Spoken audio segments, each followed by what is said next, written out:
but I am doing that presently. Great. YouTube page. Part 1 and Part 2. We're like Kill Bill. Part 2. Thank you very much. This is SMblr Hangout was directed by Quentin Tarantino. Yeah. Classic. I'm glad Steve is like like live tweeting essentially. Yes. God bless him. Okay. Wait, is he live tweeting on Facebook or on Twitter? On Facebook. New link for that is posted. I feel like here. Okay.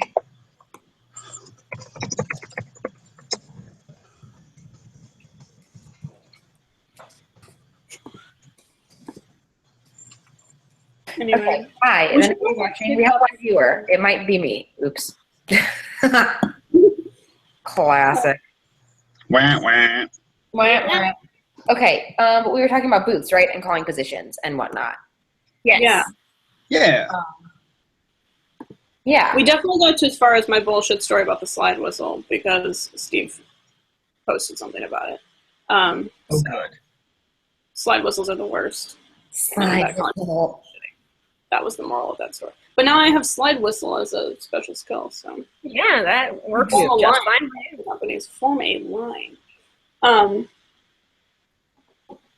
So we should probably start over with Alex's multi-question. Yes, Alex's multi-question. Somebody was asking about that. Cool. Yeah. Okay. So, yeah. The multi-question thing. This is going great, y'all. So it's a three-parter. Question 1 is essentially, at what point should you start removing high school or community theater credits off your resume?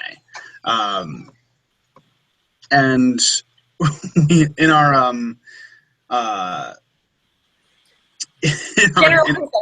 in our conversation, which was just the three of us. It was so awful. We had like a really great talk, and then Alex was like, "Y'all, we're off air." Yeah, no! And it No was one's really, here. really kind of so observant. Yeah, it went great. Ugh.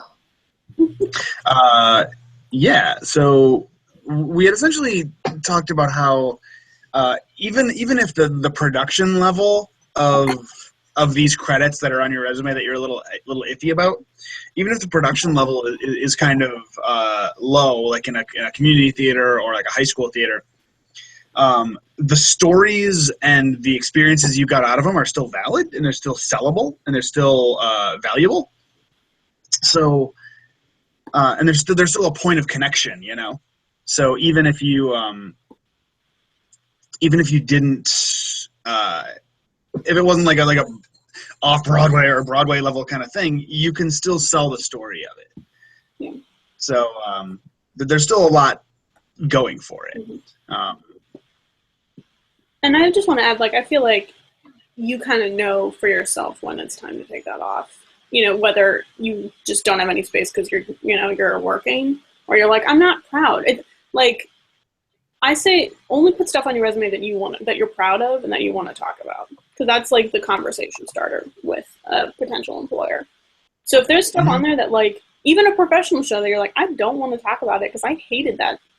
You know, I hated that production. I hated that company. I don't want that to be a part of the narrative of my professional life. Don't put it on there. Yeah. You know? You don't need to. There's no requirement. So, yeah. You know, if you're hella proud of something you did in high school, and to this day, you know, if you're a grown ass person and you're still proud of whatever that thing is that you did in high school, keep it on there, man. Also, if you start running out of Excel rows, yeah, maybe shave one or two of them off. Mm-hmm.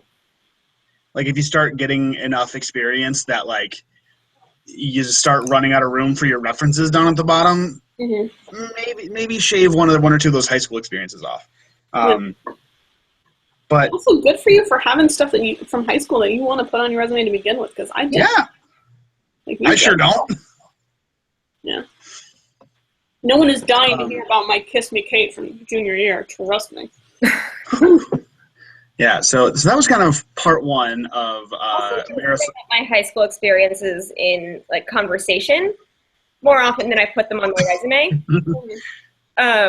Because like my high school had a really weird tech. I was an actor in high school, and we had a really weird tech program where we had two people were basically doing the stage manager's job.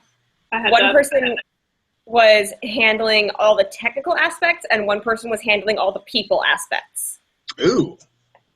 And often for the high school and all school plays, I was in it, so I was an actor. But for the middle school plays, I was the one handling the people aspects. The unofficial title was bitch backstage. Yikes. Mm-hmm. So sometimes I will talk about that in interviews, especially if they're asking, like, have you worked with adolescents before? Why, yes, I have, in fact. I kept them in line backstage and made sure they put on deodorant, and et cetera and so forth. So, like, your resume is not the only spot that you can put your experiences. Mm. So, yeah. Like, definitely have a CV of everything that you've done. Right. Stuff like that, and keep that separate. My CV is ridiculous. That Excel sheet is on point. Just humble bragging real quick. I like color coding. Not even humble. That was just bragging. It was great. Yeah. So that way, if I'm looking at a job and they're looking for someone who can child wrangle, I can be like, yeah, I did it on this show that's not on my resume because it was a shitty show, but I child wrangled for it. I animal wrangled a show when I was in high school that I could put back on my resume if I was doing a show that had a dog in it again, Mm-hmm. Which honestly I would love. I would love there to be more dogs. Dogs are bigger than children. Mm-hmm. It's also valuable to think about how you want to format your resume and what's the job you're applying for. Like, there are some gigs that you might want to look into more of a narrative resume rather than just an itemized list resume. Mm-hmm. Like, I know some corporate gigs or some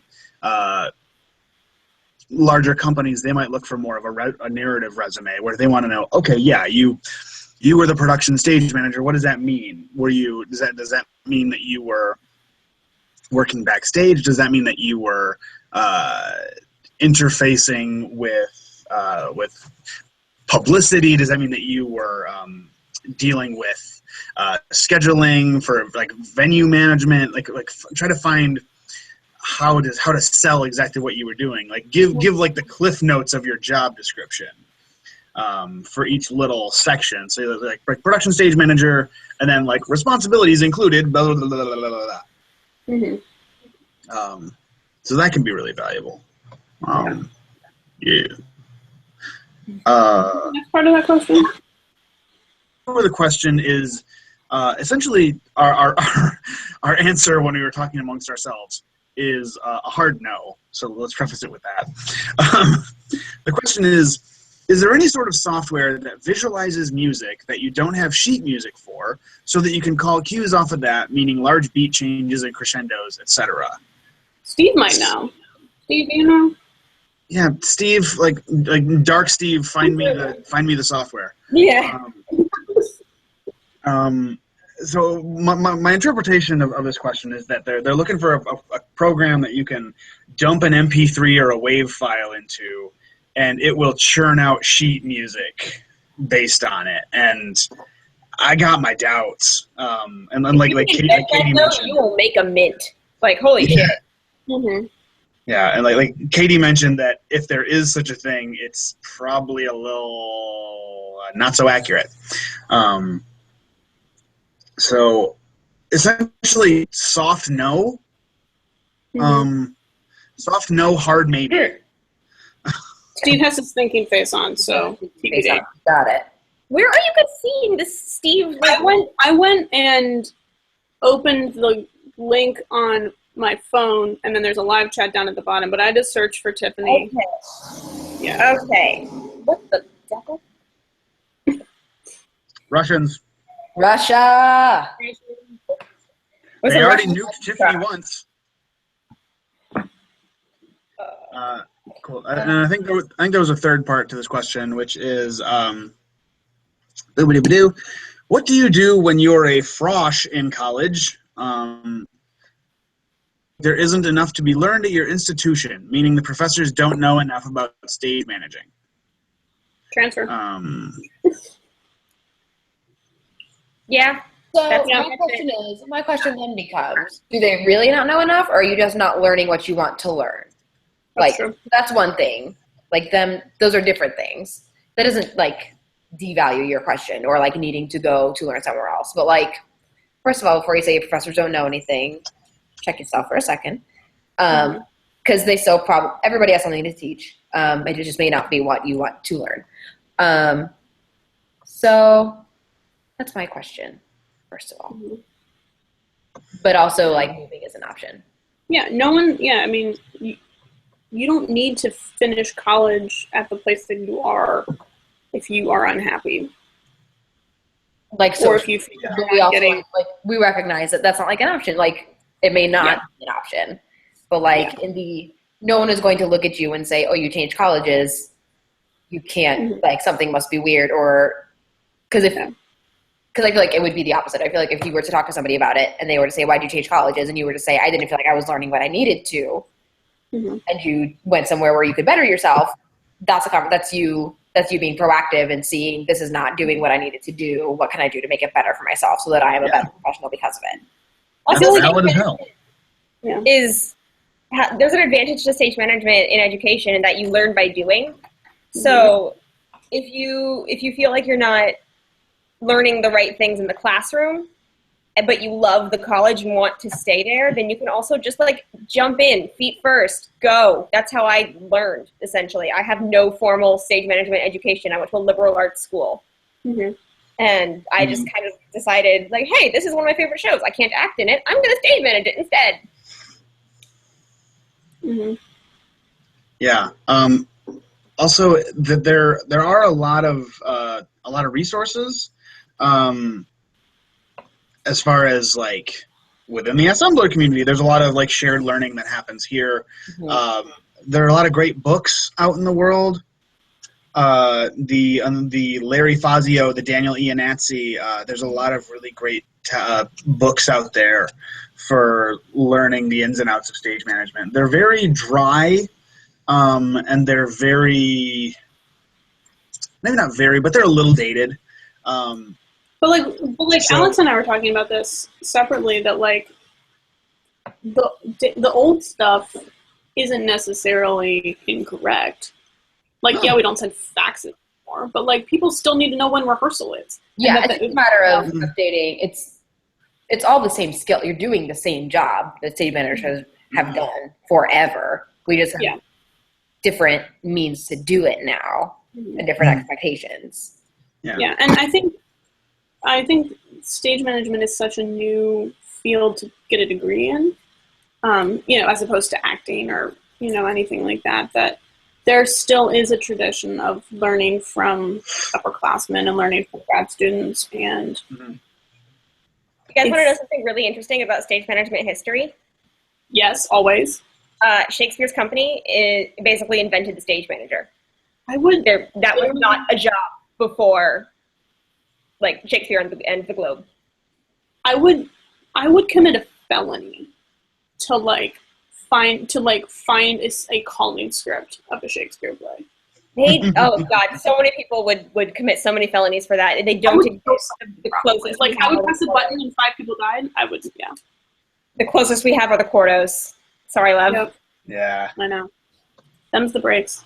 But I mean, there's definitely, a tradition still of learning from upperclassmen, learning from grad students, learning, if you're an ASM, learning from your stage manager. Like, this is still a kind of an oral history and an oral art form that we learn from each other. And like, I'm working at a new company now, and I'm learning stuff from like the wardrobe head that I'm like, I'm going to take that to my next gig and like to bring that up to that company's wardrobe head. Like, real recognize real. And, if you see something in another person's paperwork when you work on a show, or, like Tiffany is so cool about posting all of her stuff that I'm like, oh my God, if my paperwork could look like Tiffany's, that'd be amazing.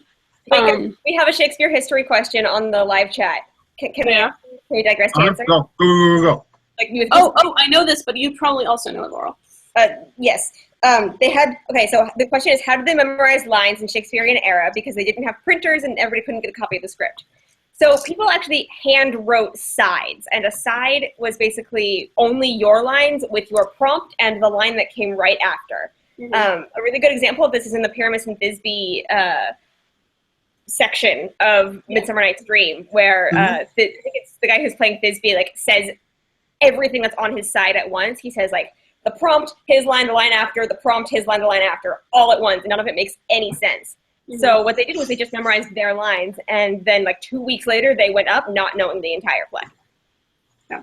Magic. I think also, I remember my theater history professor, they either found these or they found written record of them existing, of like little pieces of paper with people's lines on them, and they would like roll them up and hold them in their hands. So you would be like on stage, like to be or not to be, you know, like they would hold their lines, they would write it on their hands, like shit doesn't change. It doesn't. Steve was right. Off book is a lie. Book is a lie. No one has ever been off book in the history of mankind. Ever. Off book has always been a lie. Go eat some cake. Yeah. You know, and you know, the plays would change and whatever. So, and like that's also how we have a lot of Shakespeare's text. It was the old Oxford editions of Shakespeare's texts from like his contemporary Oxford editions were people who had sat in the audience who were really fast at writing, and they would write down what they heard. That's why contemporary Oxford editions of Shakespeare's text are so bad, because they aren't the actual text. They are what the actor said that day, which could have been totally different from what Shakespeare actually wrote. Shakespeare for days. That's rad. I worked with an actor who, like, he can't memorize for shit. But he can make things up, and it will be an iambic pentameter, and it will rhyme, and it will get the point across. And I'm like, Bill, that's an art form in and of itself. I wish you learned your lines, because writing. Wait, is his name Bill or Phil? Bill. That's beautiful. Way to be, Bill. Shout out to Bill. Yeah, he's the best. If you work at Philadelphia, you've probably met him. But yeah, I mean, like, that's an art form in and of itself, to be able to fake spirit. Yeah. Off book is a lie. You heard it here first, kids. You heard it here.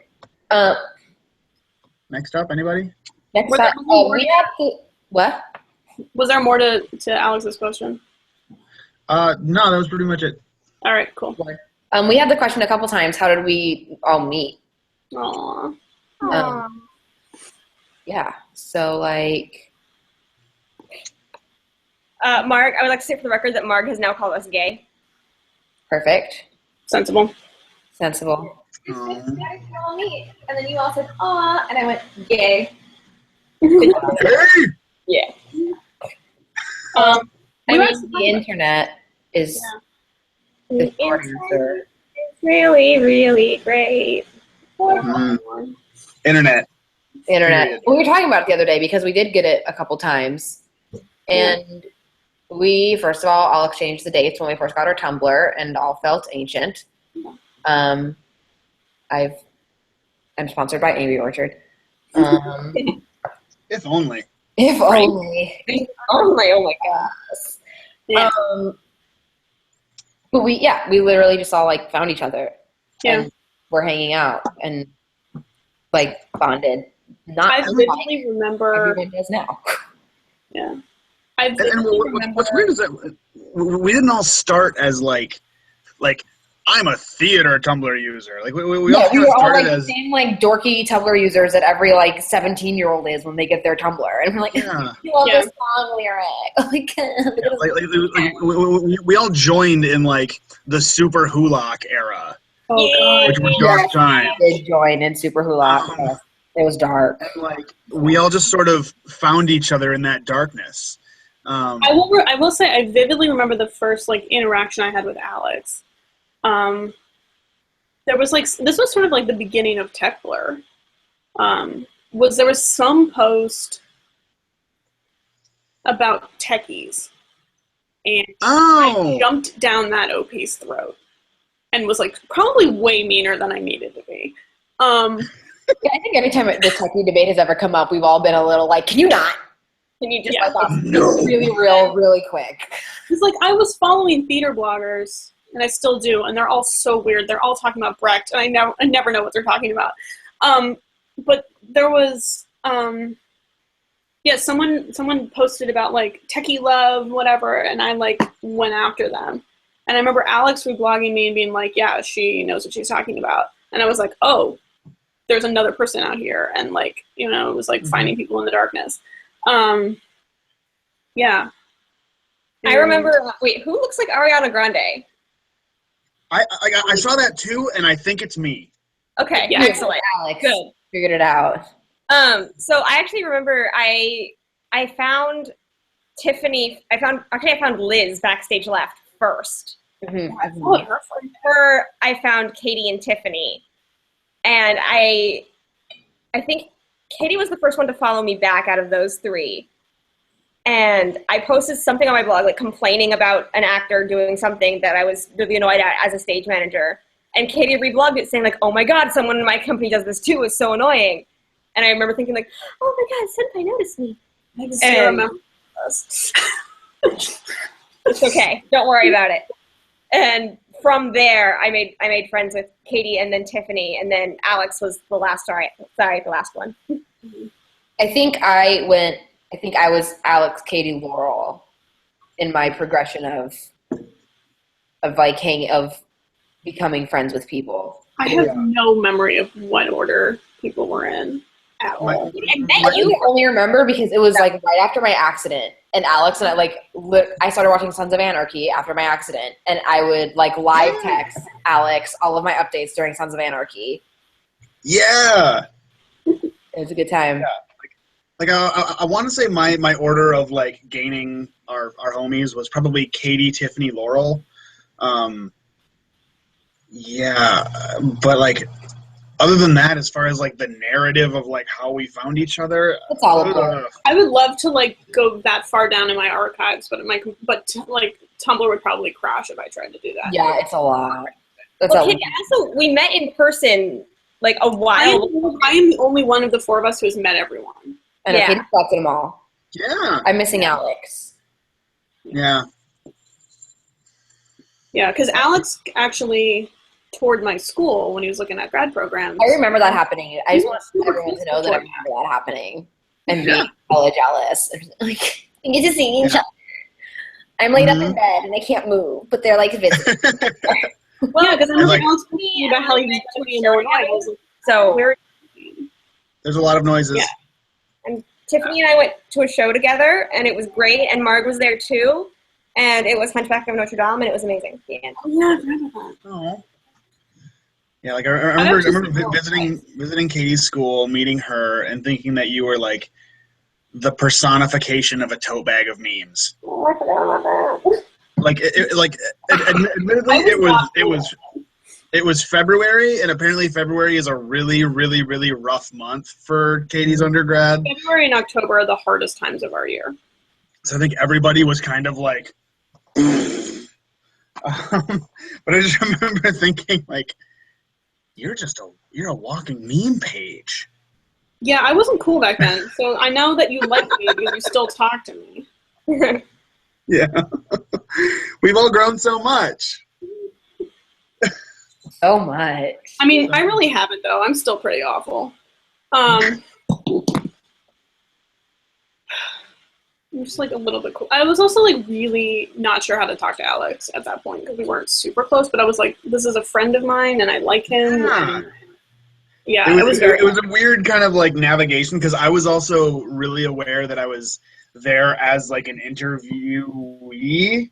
So like I couldn't really like completely relax and drop into like, hey, I'm just a person hanging out. I was always kind of like professionally on and like good posture and my tie is on and I'm like I had to be like, hi everybody, I'm so happy to be here. And also I didn't at that point want people to know that I had a Tumblr. Now I'm like, fuck it, I don't care. Like, you know, look at my blog if you want. There will be a lot of naked people on it also. Be cool with that. So I like didn't want people to know how I knew Alex, but I also like it was weird. It's not important. Yeah, it was a delicate process. I know. Meanwhile, Katie comes and like shadows backstage at Little Mermaid this summer, and the kids were like, "Miss Tiffany, where do you know Katie from?" The internet. Yeah. Don't talk to strangers, kids. I remember talking to my dad about you guys, and he was like, "Wait, how did you meet these people?" I was like, "Internet." Yeah. And he was like, making friends has really changed since I was a kid. People say that, but then I'm like, guys, you've had like pen pals, like Yeah, literally the same thing. it's just faster. I think USITT should give us a panel at the next. Really. And then also like sponsor my travel to and from because I can never afford it. I just want to go for once. Like, I can never afford it. Guys, I've never done any of the conferences, like ever. Neither. They're I too want to go expensive. this year, but I don't know. I think I'm in rehearsal that weekend. Like, I'm on a grad student salary over here. I can't go. Kickstarter, get out. Because I only get like 3 weeks off in the spring, and it usually falls like during tech or show of one of my productions. Mm-hmm. Yeah, I think I'm in. Start a GoFundMe and just fund all the assemblers. Go to USITT. Yeah. Someone wants to get us a panel at USITT and then bring us And to then send us to Australia. No, sir. I am Guys, I'm very. real. I'm a little nervous about Australia. There's a lot. I'm a little like permanently terrified of things, and there's a lot. Everything wants to kill you there. That goes down in Australia. It must be weird to live in a place that actively wants to kill you all the time. I'm in Florida, and that's bad enough. I could not handle it. You're in the Australia of America. I'm in America's Australia. It really is. Guys, I'm super arachnophobic. Australia has spiders like most places have ants. I can't go. No, we're not. Australia's as big as your ass. Nope. It's as big as your ass. Australia. Katie, you must be from the tourism board of Australia. If that's not a ringing endorsement, I don't know what is. There was a show I did when I was a high school intern. That it was Alexander and the Terrible, Horrible, No Good, Very Bad Day, and they have a song about going to Australia. It was like a recurring theme because like every time Alexander has a bad day, he wants to go to Australia. And the song went like, I want to go, and it was like the worst song, and it's stuck in my head right now. So thanks for that, guys. That was like 8 years ago. I have a question. Hit it. Yeah. So this is kind of one of the it's a very it's a question that'll kind of crack open, and I think we can take a lot of time on this. The question is paperwork. My school doesn't teach us how to do it. So how do you do it? And what exactly is it? Holy shit. I know. Like, whoa. How Tiffany, do I begin Tiffany, to talk to you about paper? I have a way to start this, but I want to stop talking as much. So I'll start. Our resident patron saint of paperwork, Miss Tiffany. I'm Take handing it it away. over to Katie because she has a way to start us off. I need to make a vote. One day in college, when I was a much more nervous person and like neurotic and bad at being a stage manager than I am now, I like was freaking out. I didn't know how to do something, and my professor was like, "Get a blank piece of paper out of the printer and draw what you need." And I drew like a weird table, and I forget what it was. It was like rent paperwork or something that like now comes as second nature to me. But it was like an actor scene breakdown, and it doesn't matter. And like so you sort of figure out like what does this paperwork need to communicate? Like, am I putting where the props go? Am I putting where the people are? Am I putting like what needs to be the important information? Mm-hmm. And just, sketch it out, man. It's an art form. And then, and then go back and bang it out in Excel, or if you're one of those monsters that uses table and Word, that's fine. But, like if you, like, and I still do that sometimes, if there's a really new concept or, if I'm trying something new, like when I was taking dance notation, I was like, what do I need to be able to get out of this? I need to know when they're moving on the beats. So I did like a beat-based thing, if you don't know what you need, you can't make something. So figure out what you need and go from there.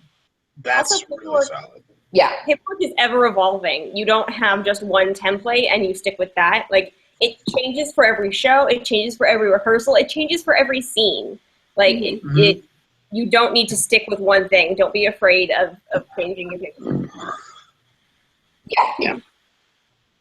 All of those things. That was a really interesting way of explaining how to figure out what to do for your paperwork, and I liked it a lot. I just love paperwork so much.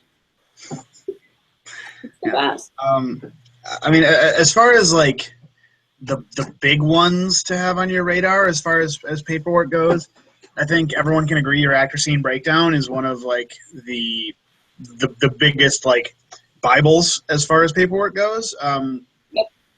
And just in case anybody doesn't know what an actor scene breakdown is, it is a chart that has columns indicating each scene, scene number, usually your page numbers. Sometimes it'll include the location of the scene, like this scene takes place in Verona streets. This scene takes place at Capulet's house. And then you might even give the scene like a little name, like this is I don't fucking know. This is the duel scene, whatever. So you'll have little columns indicating like each individual scene, and then along the left side you'll have actor or character names, and then essentially you just look at each scene, and if an actor or character is in that scene, you just give it a little X. Yeah, take it away. Here we go, guys. This is what Alex was talking about. This is mine for Geronimo Stilton, Mouse in Space, which is coming up in January through March at the Orlando Rapid. Those cheeses? Yeah, they're blocks of cheese instead of. You're so cool. I'm actually a giant nerd. There's cheese in my paperwork. Let's put this in perspective. I love it. But yeah, so that's what Alex is talking about with like scenes across the top and then page numbers and then actors. Like we have multiple actors playing multiple characters a couple of times. It's hard to see. It's a screen. Yeah, you can see that on a screen. But so yeah, that's that. Yeah. I tend to do like several versions. Like I do a basic like character by scene, and then I also do one like more of like a French scene breakdown, which is like I feel like people learn about it a lot in school, and everyone's always like French scene breakdown, French scene breakdown, French scene breakdown. But you don't. Like I feel like I use it as a stage manager more than like my director needs it. Like it's purely this is for me to wrap my brain around the show piece of paperwork. Or like Paige's stage was paperwork I didn't use in college, but I learned from Tiffany, and it ended up saving my ass when I did Redagore last fall.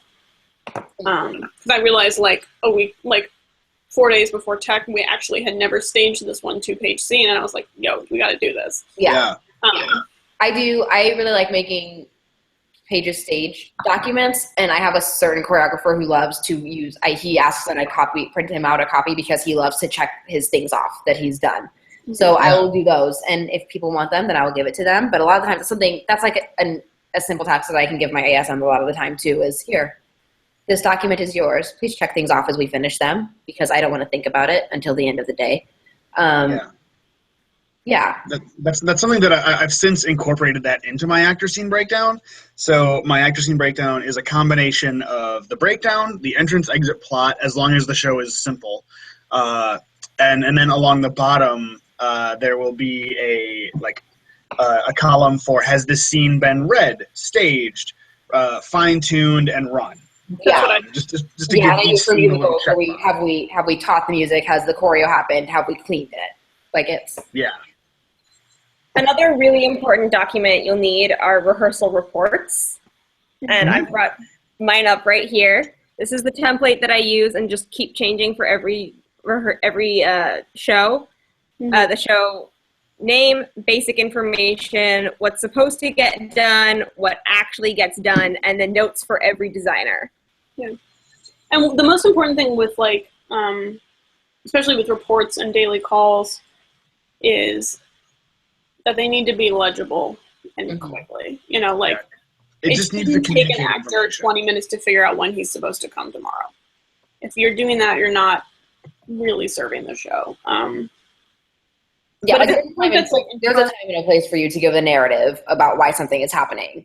But like if that needs to happen, like in rehearsal reports, there's typically a section just right at the very top that has like, these are the important bullet points that you need to know.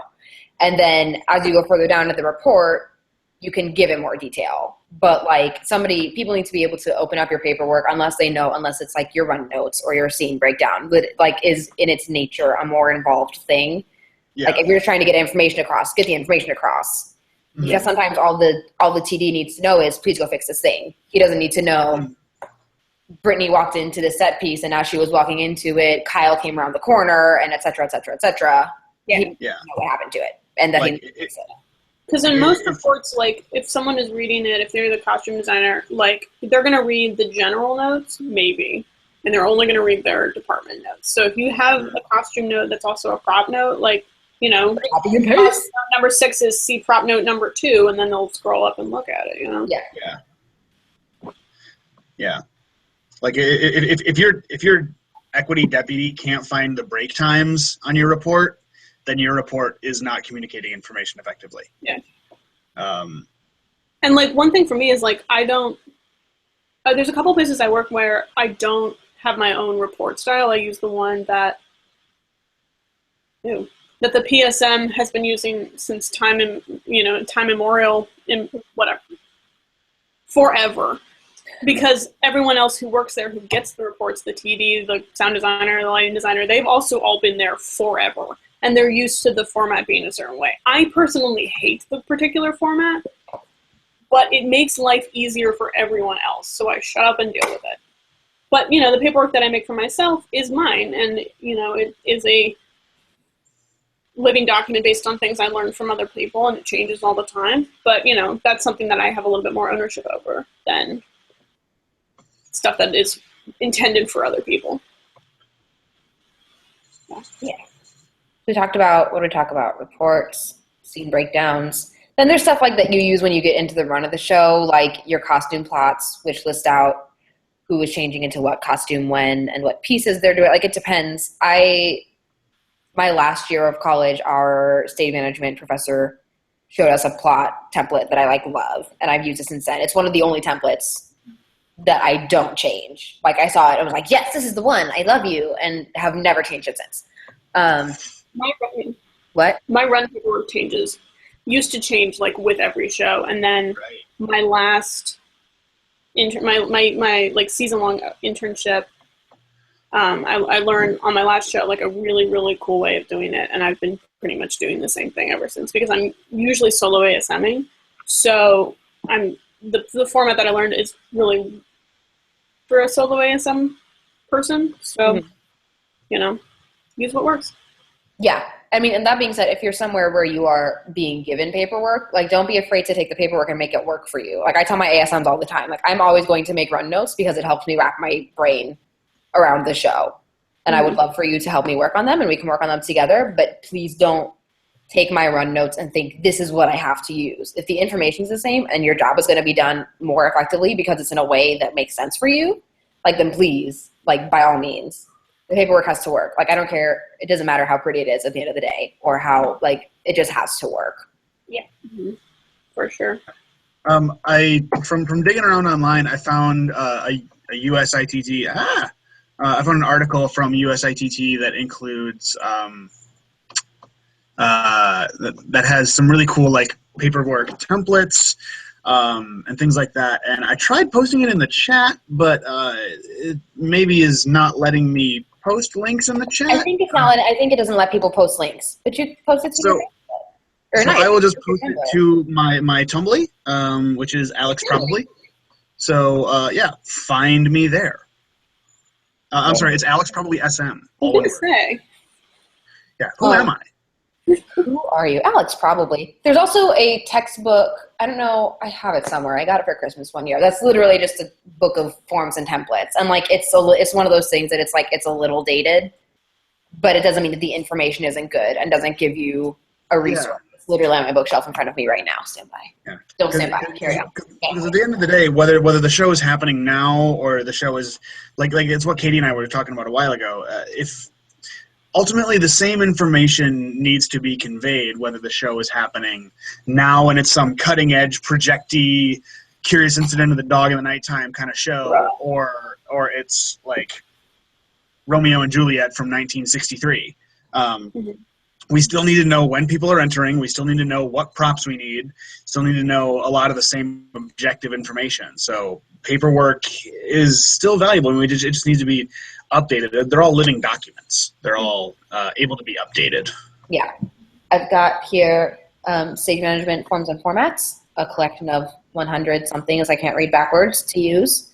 By, what do we got? Barbara Dilker. So that's that. And like I said, like forms, like there are these type of forms that you saw like in college that are like low-key dated, but like we've said 1,700 times, it's all the same information. Yep. So it's just a matter of how you want to format it. So like that's a really good base to start. As well as like other people's paperwork. Like Katie was saying, we're all like, there's no reason not to share the paperwork. Like paperwork is paperwork. We all want to help each other out. So like if you ever see something, or if you just need like Miriam, whose Tumblr I can't remember right now, but she recently was doing a production and she just couldn't, like she sent me a message and was like, I am like totally brain dead when it comes to doing paperwork right now, and I just need to look at somebody else's work because I've been staring at mine for too long. So like, cool, fine. Just send some things over. I saw Curious Incident of the Dog in the Nighttime recently, and all I could think of was how much hell that tracking paperwork must have been for the props in the cabinets. If you haven't seen the show, the walls are made of cabinets that the main character opens and pulls various things out of, and it just gets more and more absurdist as the play goes on. And so it's like the dollhouse has to go in this cabinet, and then it has to be partitioned this way, and then the dog bone has to go in that one, and you can tell there's someone behind each of those cabinets pulling a prop and setting it as quickly as they can. And I'm just thinking, oh my god, that tracking paperwork must be so freaking complicated. Crazy. It's like the entire set is made out of those like IKEA cube-shaped kind of like cabinet things. Bless them.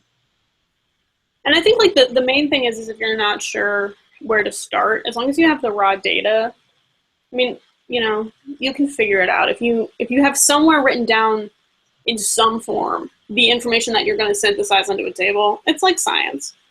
You know, if rehearsal is the experiment, then the results and the data is the paperwork that you're making. That was an analogy. But you know what I mean.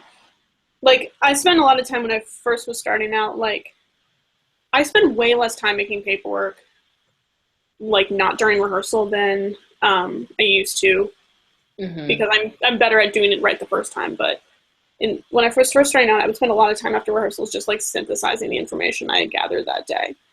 And there's no shame in that. No, there's, like, nothing wrong with that at all, because your process is your process. Like, there's no, which is I feel like another really big difference between educational theater and doing theater professionally on your own is that, like, educational theater, there's a system put in place, and it's so that you can learn. But as, like, same with any educational situation, like, it's not going to work for everybody. Like, my professor's process isn't going to work for me and you and the people in all of her other classes. So I think a really important skill to have is being able to take all that stuff that you learn in school that maybe didn't necessarily work for you in the moment, taking the good information and the good education that you got and applying it to the show in a way that works for you. I think that's a really strong skill to have. And a big difference is that nobody is telling you exactly how to do things. You can find the way that's going to help you succeed the best. Yeah. Let's try to bang out another question. Next. Yeah, man. Thank you. I think we've had a couple of questions about, like, just college in general, which I feel like we touch on a little bit every time. So we can, like, probably quickly bang that out and then get to something else. Like the basic, like, what do you look for in college stage management programs? Does it matter what school you go to, et cetera, et cetera? I feel like our resounding answer is always, no, it doesn't matter, as long as you're learning. Yeah. Right? I have a really interesting question that I would really like to touch on because it's not something we've touched on in any of the past Hangouts. Anonymous has asked, as someone with mental illness, how would you say that your mental illness has affected work in stage management, or your work affected your mental state? Wow. That's a big one. For you. So hit it, girl. Yeah, that's one that I feel really comfortable answering. I have, like, OCD, anxiety, depression, triumvirate. And I've been seeking treatment for it. I've been doing really well. And I think part of what's been helping me is actually this like self-discovery journey that I went on as a stage manager. Because I said, like, I went to high school and college as an actor, and so much was out of my control that I couldn't really deal with it. And as a stage manager, I have a lot more control over at least what I know about the production, even if I can't control what's done. And that has really helped me personally. So, like, I learned how to use my OCD and anxiety as a tool. And then a bunch of shit happened. But it's also something that you really have to learn how to check yourself, because it's literally check yourself before you wreck yourself. Like, do not go full burn all the time, because then you will spiral farther down than anybody else. And that is disastrous for everybody, most of all yourself. So always remember that your mental health comes first before the show. I know everyone else is going to make you feel like the show has to come first. The show has to be the first priority. And as the stage manager, you are the first person to say that to everybody else. But you have to remember that the show cannot go on if you are not on. So you have to be on first. Mark has now requested that I re-record that and play it back to myself when I'm in Tech Week next. Don't worry, there's a YouTube video of it. Yeah. So really, it's hard for me to take my own advice. Don't get upset with yourself if you're not perfect and if you're not taking care of yourself, because like you can always take a step back. And like most people in the arts will understand. They'll say like, "Hey, I'm having a real bad mental health day. Please cut me some slack." Yeah. They'll totally understand if they're artists worth their salt. And that's really one of the best kept secrets about work in the arts, is that most of us are dealing with some mental health shit. Most of us are in a weird place. So, for one thing, I mean, I'm speaking as someone who is doesn't deal with these struggles. So I want to preface that. I don't want to speak for anybody, but. Like Laurel so well put, no show is more important than your own well-being. Mm-hmm. No show is more important than you as a person and your health, your wellness. So also, like I said, everybody, just about everybody's dealing with some variation on the mental health triumvirate. So if you're having a bad mental health day, most folks are going to get it. Mm-hmm. So never be afraid to speak up, to say, "Hey, I need a minute." Like I had to step down from a job that I was lined up for last summer because I had kind of a mental health breakdown. I was just dealing with a lot of self-esteem stuff brought about from a particularly difficult previous production. And I just was having panic attacks, and I was just not in the right place to be the production stage manager for a festival. So I needed to step down, and I reached out to my support network. They supported my decision, and I got counseling. I got therapy for about a month, and it was invaluable. So if you need help, never be afraid to take action, to prioritize yourself and your own wellness. You'll make it work. Even if you have to back out of a job, you'll find a way to make it work. I did. You'll do what you need to do to get through it. But just please take care of yourselves, y'all. Mm-hmm. Yes, please. Especially because I feel like people who are very early on in their career are the people who are most prone to that. And you don't want to do that. Like, you don't want to start out like that. You don't want to spiral out too early. You don't want to, you got to take care of yourself. Is literally what we've all said in the past 5 minutes. Mm-hmm. But you got to do it. And like Alex, I come from a place where I don't deal with those issues personally. But I see people who do, and I respect people who do, and their process and what they need to do to get through it. So just make sure you're taking care of yourself, which I realize isn't always that simple. It's not that easy to go home and turn off your brain, because even as somebody who doesn't deal with mental health issues, it is hard to go home and turn your brain off, or to take a step away from it and say, I just need to leave this alone for a minute. So you guys got this. Just take a bubble bath and drink some tea. Laurel will tell you which one to drink, not me. But that's all. Really good for calming down. There is no glory in overworking yourself. Can we talk about that for a second? Because it is literally my biggest pet peeve in the world. There was a day when I was an intern where that was my reality. I was in the theater for, I think, 18, 19 hours. I had slept about 3 hours the night before. I had not sat down for 8 hours. I was soloist. I'm in a show, and I'm proud of the end result, but I was not proud of that day. He was like our third tech. It was our first run through.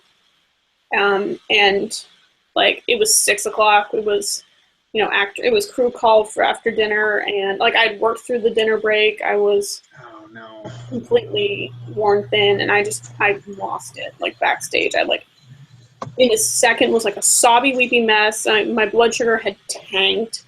And I was like, it was like in front of the stage manager and a couple of the other equity stage managers in the company. And it was like, definitely like my worst moment. But I talk about it, so it's fine. And like, I definitely had a lot of shame that like that happened, and I was seen having, like changing the batteries on my self-esteem. But there's no glory in that. I don't tell that story because I'm like proud of how hard I worked that day. No, like, it's not because I don't want that to be someone else. Like the end all be all is that like, it's not cute. Like, no one as a grown up, no one's going to like pride you on it. Like, oh, you were in the theater overnight? Great. Can somebody go behind you and make sure that you did everything properly because you were working without sleep? Like, it's not, that's how mistakes are made, and that's how people get hurt. Yeah. And like, it's not cute. Yeah. I hate it. And I legit shut down when people are like, oh God, I'm so busy. Oh, I took on all these jobs. Cool, you knew that was happening. Yeah. So be a big boy and take care of it. And you really run into that a lot in academia because, like we talked about earlier, that work, that homework and production work balance is so fucked up in academia. But yeah, there's just no glory in it. I mean, it's just, there's a point of diminishing returns, and if you just beat yourself into the ground for the work, no resume credit is going to be worth, wrapping your car around a tree because you were so tired driving home that night. Exactly. Yeah. If you're that concerned about working on the show, like, think of it that like the show's going to suffer because you're not at your best. Like, exactly. If the show is really your focus and what you really want is for the show to be great, then go home and sleep. You're not going to do a good job if all you're trying to do is make the show better, but you're not taking care of yourself because of it. Put my mom voice on for a second, guys. I'm sorry. Yeah. Support. Jumping off of that, we had a question in the chat about do we have a suggestion for like turning your brain off and taking care of yourself during tech week, particularly? I really wish I knew how to do that. I've gotten better about it, and I think it's because I'm really fortunate that I've been at the same theater for 5 years, so I know what tech is going to entail, and I know that like there are varying levels of it. Of course, like my summer tech is vastly different than any other tech I do because it's a bigger show and there are 60 teenagers and there's just so much happening. But I mean, I think it's not like tech. So my thing about it is tech week doesn't come as a surprise to anybody. You know what's going to happen. So like you can prepare for that. You can have the movies that you want to watch at home, or you can stock up on your favorite drink, or you can tell your friends, hey, I'm doing this week. Can you just like make sure I'm sleeping by 1 a.m? Like just, it doesn't come as a surprise, and you can prepare for like, and it's like, there's no hard and fast rule. Like Laurel just said, like you guys all just said, I stab fabric instead of people. Yeah. I come and, like turn my brain off. Like I sit on the couch with my girlfriend and we watch TV until one of us falls asleep. So, like we go and stuff our faces with Mountain Melts at Miller's Ale House. Miller's Ale House, sponsor me. Yeah, I mean, I definitely I use the commute to sort of shut down and reset. Like it was weird. I was leaving the theater last night and I was already in shutdown mode, and I like ran into an actor who I like have zero problem with, like, in the lobby. And he was like, hey, have a good night. And I was like, ah. I, like, didn't talk to him. I felt really bad. I'm going to have to apologize to him tomorrow. But because I was already in, like, don't talk to me, I just need my time mode. You know, being able to, I need the personal space to, like, recenter. So, but I know that about myself. I'm like, when I've lived with people in summer rep situations, I just, like, tell them, I'm like, I need some time when I come home after the show, and I'm not mad at you, and I'm not in a bad mood. I just need to, like, be by myself, and that helps. Yeah, that's huge for me. Yeah. And having a really clearly defined support network, I think, is really, really valuable. I think one of the best ways to define your support network is, let me see if I can remember all four. You want to have your person who makes you laugh. You want to have your person who inspires you. You want to have the person who just talking to him makes you feel good. And there's a fourth one that I can't remember. This is something that, like, the head of my program, it's like his, like, 4 pillars of the support network. And I'm a bad student because I forget them. Is this like Avatar where they're, like, different elements? Like, You're assembling their Avengers, like you said earlier. Kate. Yeah. You're assembling your tech week But event. only the stage manager, Exactly. mastering all 4 elements. Exactly. And you, like, for me, when I'm in tech week or in a particularly harrowing process, a lot of times I call my grandma. Because my grandma just makes me feel good. Like if I'm stressed out, she's just always really excited that I called, and, like, she's just an extremely overtly positive, like, excited person. So I think having people that you can call and reach out to, and just find your people who just talking to them makes you feel better, and latch onto them for dear life. Also, having a lot of your domestic shit taken care of ahead of time will increase your mental health in tech week tenfold. Do your meal prep, do your laundry. You don't want to be mid-tech week and run out of undies. That's where the you know what's coming thing comes in. Like, tech is not a you're going to need surprise. blacks for the week. You know you're not going to want to cook when you get home after Q to Q. You know these things. Exactly. Prepare for them. Make yourself a pre-tech checklist if you need to. Like, Yeah. A tech list, if you will. Yes. Ba-bam.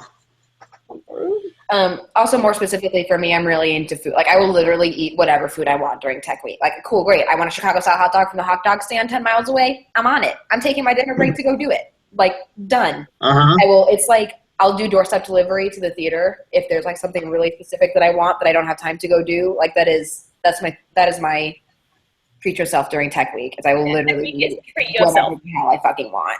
As long as it's not, like, you know, illegal or going to affect you negatively when you need to be drinking. Like, we're not condoning, like, drinking yourself into oblivion when you get home after tech. That's a bad idea. Yeah. But if you just need a whiskey or whatever when you get home, that's fine. Mm-hmm. Know your limits. Don't let that encroach on your work. But that's great, man. So was that. That was that jumping off point. Mm-hmm. I feel like something else came up. I've had a couple of questions come in, but they're all things that we touched on, like, earlier. So if you sent me a question about, like, college or internships or things, bounce back around and stuff, because we've answered them. Also, feel free to check out previous Hangouts. They're a good time. Where we've talked about things, and they're long, but, like, segments it out. You watch movies. It's like Lord of the Rings, but with instead. And my axe. I did have a question that actually we got a while ago. There it is. Any suggestion for actors on how to make your jobs better? Any tips for actors at a high school or college level who want to get into roles other than acting? Oh, wait, I have one that kind of connects with that. That's what's your biggest actor pet peeve? We can tie into that. Yeah, that can tie into, like, how to make your stage manager's job easier. So I think habitual, active, knowledgeable lateness. Mm-hmm. Or, like, being late. I'm running late, but don't tell me when you're getting there. That drives me crazy. Someone who just regularly showing up late, knowing that they're late, not caring that they're late. Like, if you've genuinely got like some commute problems, or if there's a situational problem at home that's keeping you from getting to work on time, awesome, dude. Let me know. Like, let me know. We'll arrange things. Maybe we can bump your fight call. Maybe we can bump your call time a little bit. Like, but when you just know and don't care, I think you're a bad person. Mm-hmm. Yeah. And I want to think the best of everyone. I really want to. So that's just one of my pet peeves. And It's to like the baseline of everything, like really everywhere. But people talk about it all the time. You've got to communicate like clearly. Mm-hmm. Like nobody can ever help you if you're not communicating, and you can't play. I personally have a problem with it because I won't let you play the martyr. Like you're not a better person for trying to take it on yourself. We're literally here to help you and help you serve the production best. So, like, don't try. And I don't know why I put my mom pants on all of a sudden, you guys. It got to the end of the night, and Miss Tiffany came out. For me, it's all about, like, it all comes from a place of respect or disrespect. Like, disrespect, like, people who show up late and don't tell you, that is a disrespect to you and everyone else's time. If there are actors who are, like, bitching and moaning about how long something in tech is taking, that's a disrespect to, to the designers and the technicians and the crew who are working to make that moment happen. People who bitch and moan that their costume is ugly or it doesn't fit right, but don't communicate that in a correct way to get it to disrespect to, those people. And I've been really lucky, and I've had a lot of really respectful, really positive, really, really great actors. And I think the longer you work, the more you meet people who are like that. Because I think the people who are disrespectful and the people who are not great stop getting cast eventually. I mean, you don't want to work with them. But, if you don't like working with them, other people also don't like working with them. They will leave, or they will get better. So, I think I'm going to take this in a completely different direction and say disrespectful and offensive jokes are my biggest pet peeve. Like, I've had actors make rape jokes and jokes about mental illness and use slurs in rehearsals. Mm-hmm. And I cannot stand that, because you don't know who, like, the room needs to be rehearsal needs to be a safe space, and you don't know who in that room has gone through whatever you're referencing derogatorily, and everybody needs to feel respected and safe within the room. So shape up. Mm-hmm. Yeah, I mean, I feel like people feel like a lot of the time, because theater is what it is, that they can get away with more in a rehearsal room or in a theater than they could anywhere else. And I feel like it's really important to realize that, like, you can't, like, it's still a workspace, and we're still doing work, and you can't, like, sure, yes, there are theater people who like to, like, hug in the green room and cuddle on the couch, and that's cool, but I'm not one of those people, so please don't put people around me ever. Like, just that. This is still a workplace. Sexual harassment is still a thing. Yeah. Mm-hmm. But going back to how does one jump from one position to another one that they may have interest in?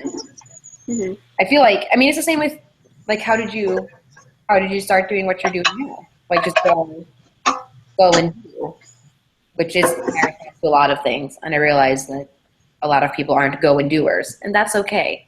Yeah. Mm-hmm. I think one of the best ways to float into a new department or new field of discipline, tell people that you want to do that thing. Mm-hmm. Like, if you're at a work call and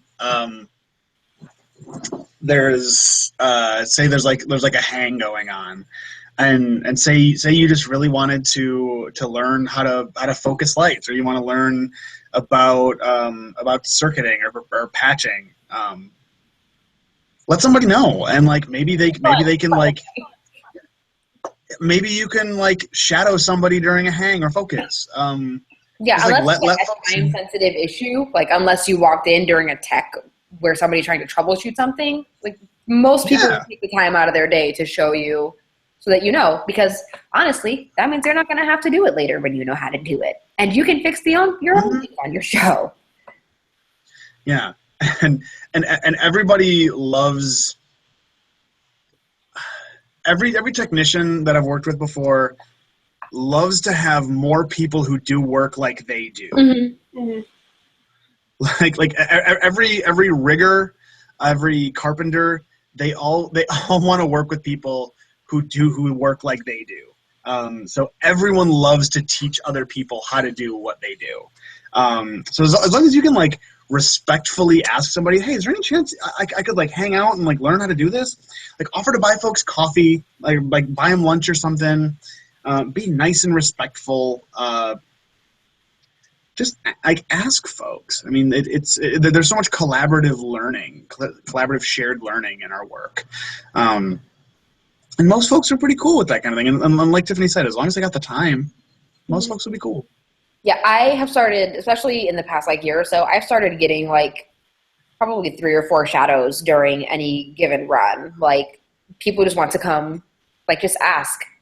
And there are a lot of places that won't let you do it, but there are just as many who will. And there are just as many people who are very open to teaching you, especially if you're a student. When you get older, it's weird because you're like, oh, you're trying to take my job. Like, why are you here? But like as a student, you're just teaching. Like it's an opportunity to learn.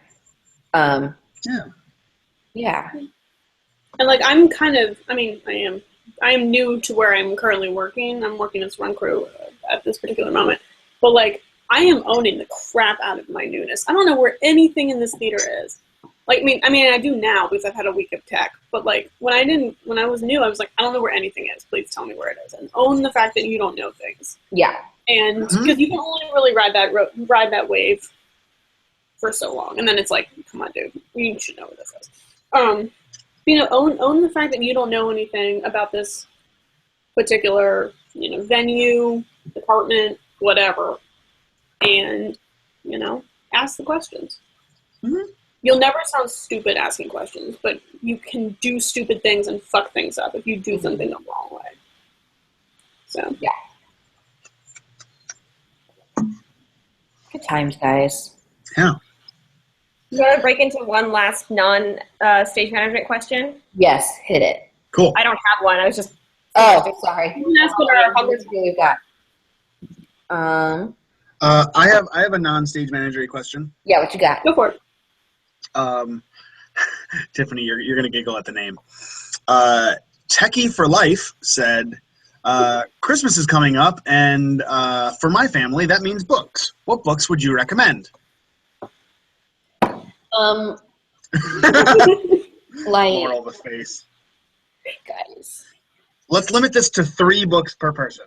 3 books per person. I'm gonna go. Guys, the Pendragon series, if nobody ever read those, if you're like into fantasy, look at that Pendragon series. It's really good. 10-book series. They're all out already, so you don't have to wait for anything to come out. A+. That's going to count as all 3 for me. All 10. Great. I did not read enough. I'm just realizing. Yeah. Okay, in terms of books that have come out recently, or like all-time faves, Girl, or 3 gifts. 3 gifts. You've got to give somebody. You're in the bookstore right now, and the bookstore is closing in 10 minutes, and you've got to pick Oh, this. so much pressure. All right. I read mostly sci-fi fantasy, so that's where I'm starting from. Mm-hmm. I would suggest The Rook by Daniel O'Malley. It also has a sequel, which is pretty good. I'm not going to mention it though, because it's not one of my 3. The Girl with All the Gifts by Michael Carey. It's currently being turned into a movie. It's been shown in the UK, but not the US. I'd like to note that Marge introduced me to both of those books, and she's wonderful and delightful.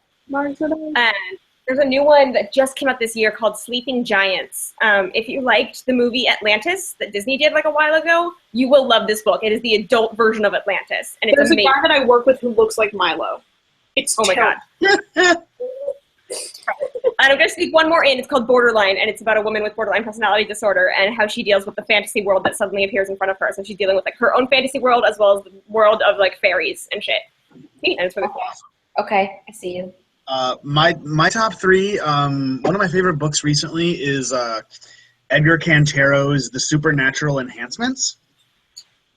It's this really spooky book that is it's really Lovecraftian in that it deals a lot with a lot of like secret societies, cryptography, a lot of that eerie kind of like New England. Everything is windy and coastal and spooky.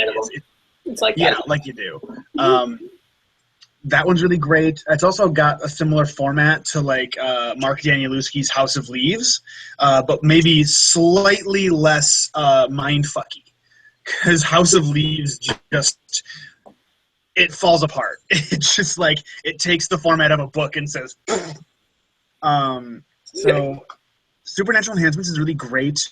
My all-time favorite book ever is Clive Barker's Imagica. That one is, if you love sci-fi world building, magic, sexuality, and honestly books that really flip a lot of gender norms, check out Imagica. It's a really one. That's how I read everything. Sorry? Is there an audiobook version? That I don't know. I'm looking right now. Somebody. Okay, yeah, it's Imagica, Imagica. Wonderful. The world building in that book is just like you get sucked in so well. And then finally, I'd say the V for Vendetta graphic novel, just for funsies. And it's really beautiful. And like some of the Tumblr posts that have been floating around about it, it's just disruptive as hell. It's incredible. Oh my god, it blew my mind. It's brilliant. It's so beautiful. And I read it after I saw the movie. Same. Yeah, same. Yeah, they're all so good. Yeah, don't let the Reddit neckbeards take that really cool piece of art from us, because it's not for them. Nope.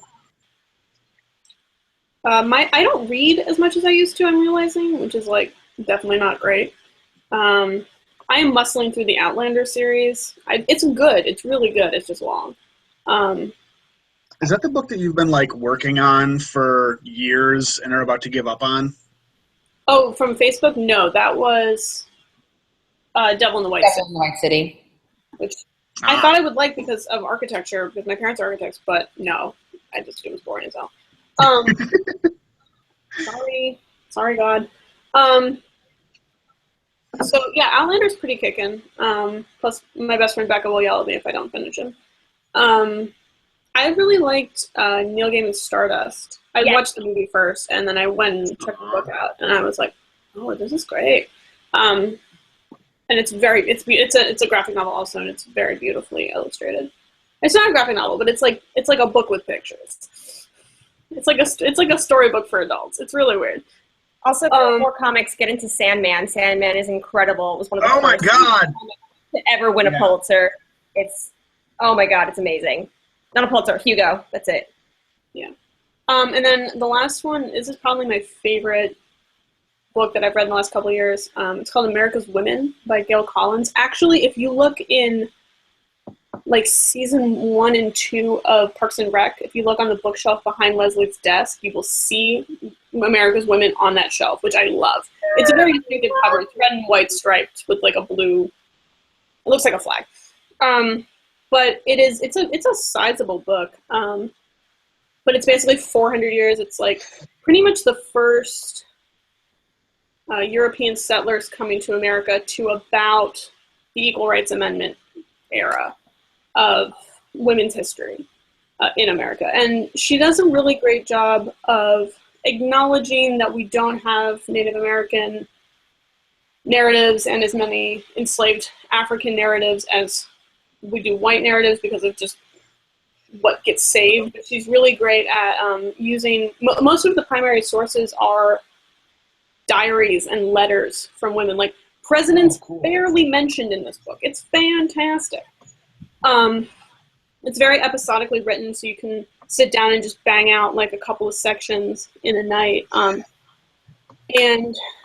oh man, it's so good. There's so many like little great stories of these incredibly kick-ass women, homemakers and scientists and politicians, and like these are women from all walks of life with sometimes very opposing viewpoints And she gives sort of equal weight to a lot of different ideas. It's awesome. There's a story that I really remember of like the first woman to run for elected office in Wyoming, whose name escapes me at the moment, but her husband would help her with public speaking by, she would stand on the porch of their house and he would like ride out into the fields on his horse and she would keep shouting her like, you know, election speech or whatever, and he would keep riding out because she would have to keep shouting and practicing speaking loudly as he would ride further away, and it was like so supportive and cute, and it was emotional. But it's a great book, and it's really great for sort of like, I think I recognize maybe 10 of the women in this book of like just people you should know, like Elizabeth Cady Stanton and like, you know, people like that. There's so many women that like that are just, you know, who made their living as homemakers and as mothers and as wives and had unremarkable lives in that would be considered unremarkable from a patriarchal standpoint, that are just beautifully illustrated. That sort of everyday hero kind of thing. And like one woman is like complaining in her diary about how hard it is to do everything, and you're like, girl, I feel you. And I don't even have to like get water from a well. Yeah. So 10 out of 10 would recommend. Yeah. I think we're getting. Did we all hit our books? Yes. Yes, we all hit our books. I think we're getting to the wrap-up portion of the evening.